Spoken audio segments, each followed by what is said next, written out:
We heard cases of children being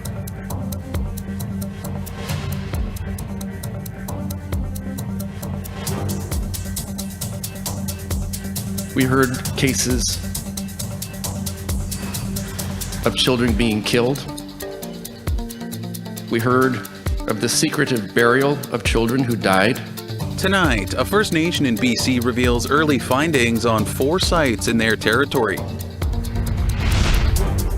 Indigenous veterans in and around Ottawa, we have a bit of an obligation to make sure when our monument was desecrated, we bring it back to the sacred space. Plus, cleaning up after a hateful action on Parliament Hill. Overwhelmed, but not in a bad way, in a good way. I'm really excited. And a teenager becomes the youngest artist to be included in Yukon's permanent art collection.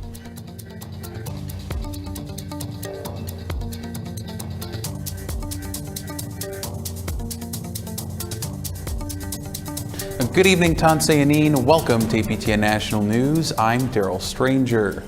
A First Nation in British Columbia has revealed more suspected unmarked graves at 4 sites within their traditional territory. APTN's Tina House was there and has this story. And a warning, this next story contains some very disturbing details.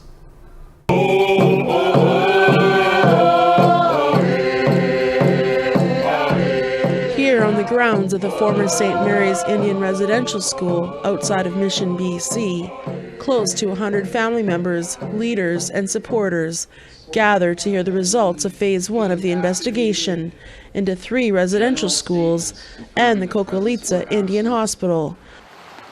158 children are known to have died at the locations, and their graves are marked, but anomalies have also been found on those sites. Dave Sheppy is head of the research team. He says combing through records and recording oral history, they uncovered some very disturbing information. We heard of the secretive burial of children who died and the forced burial of children by other children. We learned of the secretive burial of babies. In 1948, a fire destroyed the old school and a new school was built, which still stands today.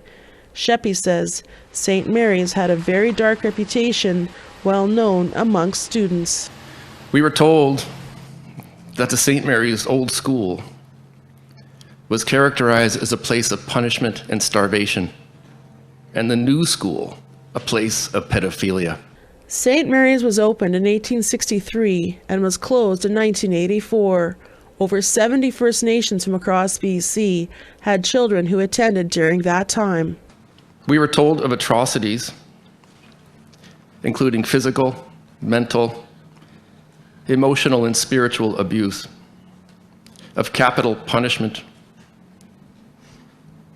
of the intentional confinement and exposure of children to diseases as forms of punishment, of forced and exploited child labor to the point of consumption. We were told of malnutrition and starvation, of having to choose between eating green, spoiled bologna or not eating at all. Mike Kelly is 77 years old now, but when he was 5 years old, he was brought to St. Mary's. He says when he was 10, his close friend Bradley died while at the school, and that he was the last person to see him alive. They said he was sick, but when I was playing with him the night before, it seemed like there was nothing wrong with him.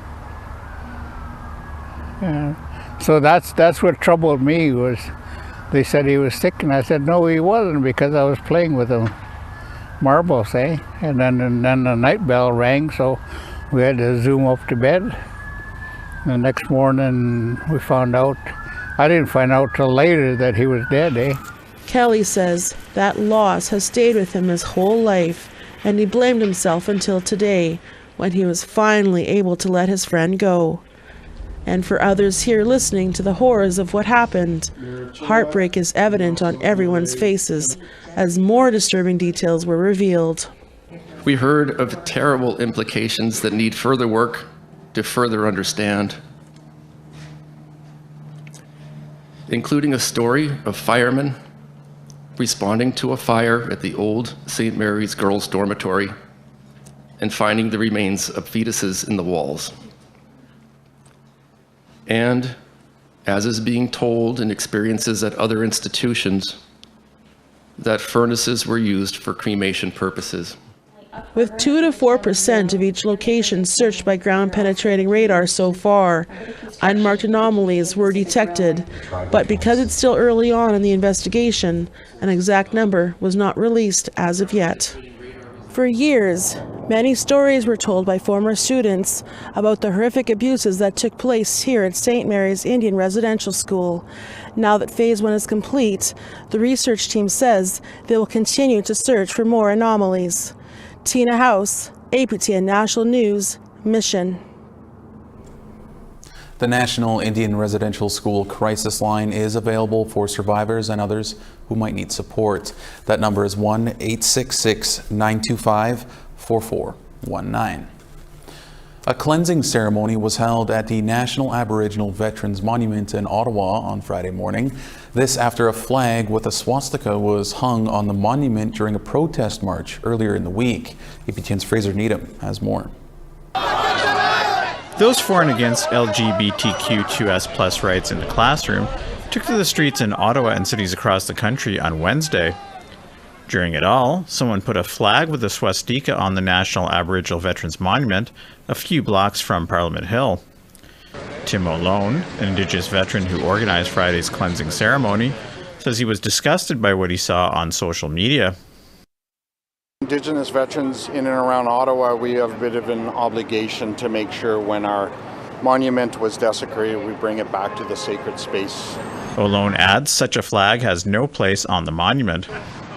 I'll be very clear, the Nazi flag is a symbol of hatred. And when I saw that as an act of desecration. I think even with this past winter's desecration of the National Monument and the desecration when people were dancing on the tomb of the unknown soldier, drinking and urinating on both sites, I think that's just completely inappropriate. Natasha Dupuis is another Indigenous veteran who attended the ceremony. She agrees the monument must remain pure and free of hate. Well, this is an Indigenous veteran statue, and it's a sacred space for us to come and gather, and I feel obviously that is very inappropriate to put these kinds of signs of hate. It really disturbed me. Ottawa police say they have arrested 5 people in relation to Wednesday's protests. Fraser Needham, APTN National News, Ottawa. There's been an upset in the election for Chief and Council of one of the largest First Nations in northern Manitoba. For the first time, the Opaskwayak Cree Nation has chosen a woman to lead them. Maureen Brown won the election with 416 votes from on and off reserve band members. OCN, as it's also called, is about 625 kilometers north of Winnipeg. It has a total combined population of over 6,500. The runner-up was also female and garnered 348 votes. Incumbent Chief Sydney Ballantyne came in at a distant 4th with 297 ballots. Brown is a veteran of 4 terms as a band councillor. She was also with the province of Manitoba's Education Department for 5 years. All right, it's time to step aside for just a moment, but still ahead, the Métis Nation of Alberta has a new leader. It was a long night, but it was well worth the wait. It was great, fantastic.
Welcome back. Indigenous peoples were rallying on Parliament Hill this week as members of Parliament headed back to work. On Monday, advocates for missing and murdered Indigenous women and girls across the country were calling on governments to search 2 Winnipeg area landfills. And on Wednesday, chiefs in Ontario and others were calling on the feds to halt a bill recognizing Métis rights. For more on the return of business in the House of Commons, our Truth and Politics panel is here. Nigan Sinclair is a columnist at the Winnipeg Free Press, and Carrie Benjo is the editor-in-chief for Eagle Feather News, and they spoke with Leanne Sanders earlier. Carrie, on Monday, rallies were held across the country, calling on the federal government and the province of Manitoba to get to work on searching Winnipeg area landfills for the remains of missing loved ones. Family members met with the new Minister of Crown Indigenous Relations, and that didn't seem to go too well. What are your thoughts? I think he's put in a very difficult position. He's new to the job, and this is such a very difficult issue right now for the families. There's so much passion, emotion involved, and I was really struck by what Cambria Harris said. She said the federal government's refusal to commit to funding is a sign that reconciliation is dead, and I think that that statement alone speaks volumes to what Indigenous people are feeling, not just in Manitoba, but across the country. Nigan, Minister Anand Desangri was asked about funding the landfill search in the House of Commons the following day, and he had to read a pretty generic response from a piece of paper. Do we read anything into that? Let's be clear. Carrie's right that there's a certain level of benevolence from the federal minister that brings forth a kind of doubt in reconciliation, or the federal government's commitment to reconciliation. But what the culprit really here is Manitoba Premier Heather Stephenson, who, what is Minister Desangri to do to pay for the entire 184 plus million? The fact is that the federal government has said under Mark Miller that they were willing to fund part of the search, and Manitoba Premier Heather Stephenson said we won't be paying for any of it. So what's the federal government going to do? Come in on its own and swoop in a province on their jurisdiction and then pay for the entire thing? That's the challenge here, is that the benevolence of the minister comes from the fact that the Manitoba Premier has put the federal government in a very difficult position. They've also put the civic government in Winnipeg in a very difficult position. I was at an event with Mayor Scott Gillingham, Winnipeg Mayor Scott Gillingham, and he asked the same question. He said, we'd be willing to step up and be involved, but the question is we're not paying for it all. That would bankrupt the city. And so because the Manitoba Premier has pushed the federal government and the civic government into these very difficult corners and not willing to pay anything whatsoever, that's what creates that benevolence, or that look as though the federal minister is not invested in the issue. They really don't know what to do. They don't know how to move forward, and perhaps everyone's waiting for the Manitoba election next month. Okay, switching gears here a little bit. Carrie, First Nations across the country and the Manitoba Metis Federation were calling on the federal government to stop Bill C-53. This is legislation to recognize certain Métis governments. The issue here mainly seems to be stemming from the Métis Nation of Ontario. What are your thoughts on that? I think they have some very valid concerns, and I think that they're not being listened to. There are issues that this legislation is going to create. There's an issue of land, there's an issue of identity, there's an issue of, just who is actually an Indigenous person. This whole idea of Métis identity, I'm not Métis myself, so I feel less informed to speak on it, but I find that there is so many people that are so quick to claim Métis identity without fully realizing who the Métis are. They are a distinct culture, they're distinct people, they have communities. And I spoke to a Maori person, and he said that anybody can be Maori, and it's a 50%. It's like, you can claim to be Maori, but who claims you?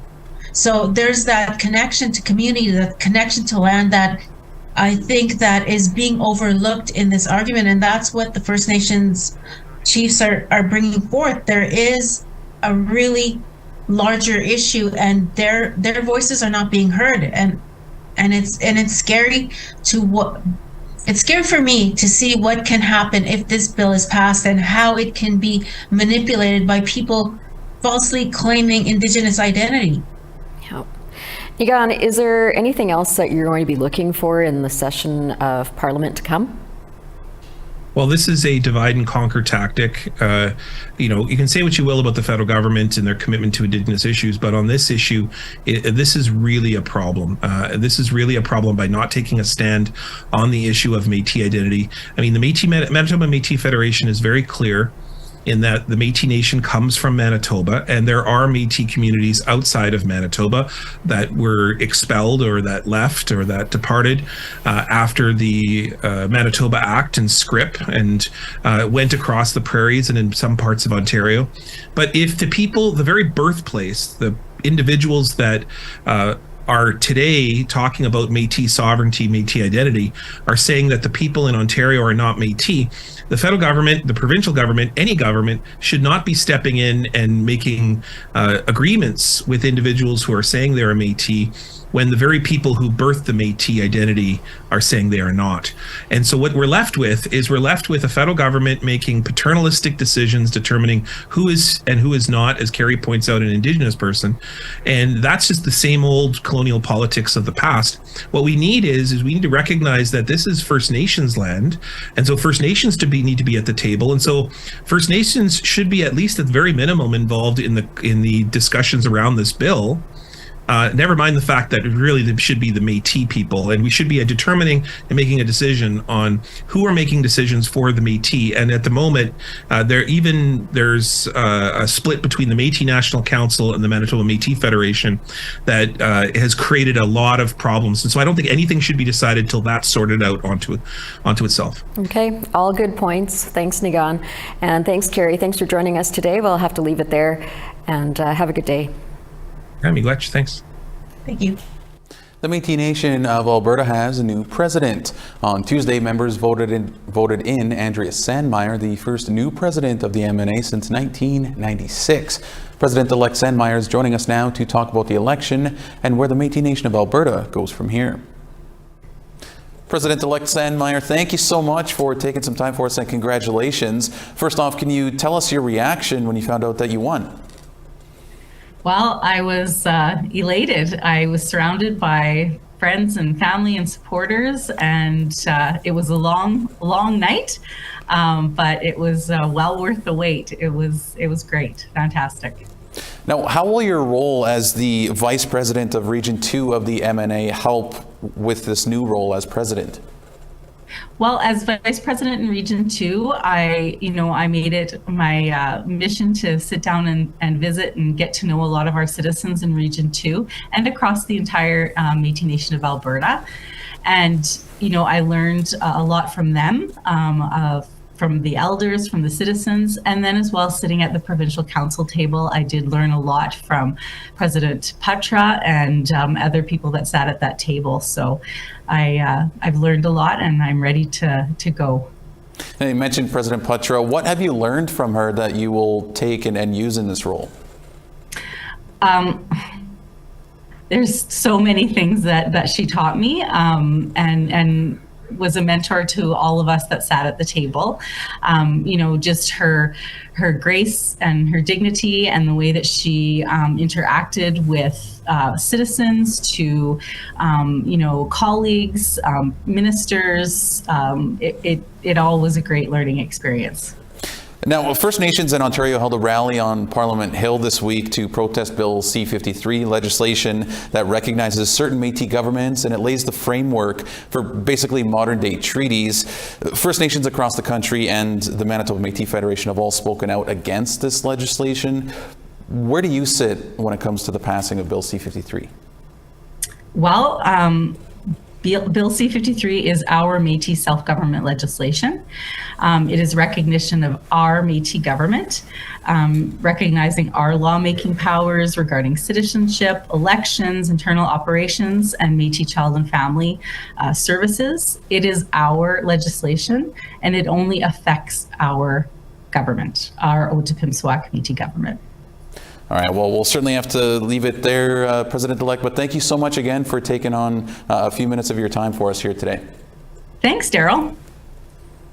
All right, one final break is upon us. Photo of the day and weather are next.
Welcome back. It's time now for our photo of the day.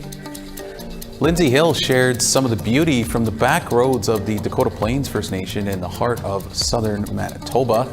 Soon those beautiful plains will be covered in snow. Thanks so much for that photo, Lindsay. Be sure to send us your photos to share@aptn.ca for the chance to be our next photo of the day. Right now, let's take a look at tomorrow's weather forecast. Beginning on the East Coast, 18 in St. John's and 21 in Charlottetown. 8 degrees in Cartwright and rain and 12 in Kuujjuaq. 22 degrees in Clear in Quebec City and 24 in Clear in Montreal. 22 degrees in Toronto and 22 as well in North Bay. 22 in a mix of sun and cloud in Wawa and clear in 22 up in Big Trout Lake. Up in Churchill, 21 degrees in Clear and 21 as well in God's Lake. 24 degrees in Barons River and 23 in Winnipeg. 20 degrees in Swift Current and 18 in Saskatoon. 20 in Buffalo Narrows and 22 in Stony Rapids. As we continue west to 23 in Fort Chipewyan and 19 in Peace River. Mix of sun and cloud and 23 in Edmonton and 20 in Calgary. 19 and some rain over in Vancouver and 18 degrees in Campbell River. 13 degrees in Smithers and 19 up in Fort Nelson. 10 degrees in Whitehorse and 3 in Beaver Creek. 13 degrees in Fort Simpson and 10 in Norman Wells. 5 degrees in Inuvik and 6 in Colville Lake. 9 degrees in Cambridge Bay and 11 and clear in Chesterfield. 5 degrees in Arctic Bay and 3 degrees in Iqaluit.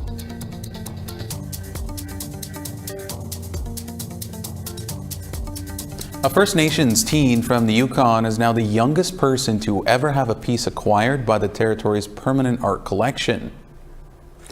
14-year-old Cohen Quash is a beater and designer of Tahltan, Tlingit, and Kaska ancestry. The young artist is well known for his signature owl pendants. A galaxy pendant he created for the 2022 Adaka Festival is one of 18 new works added to the Yukon Permanent Art Collection.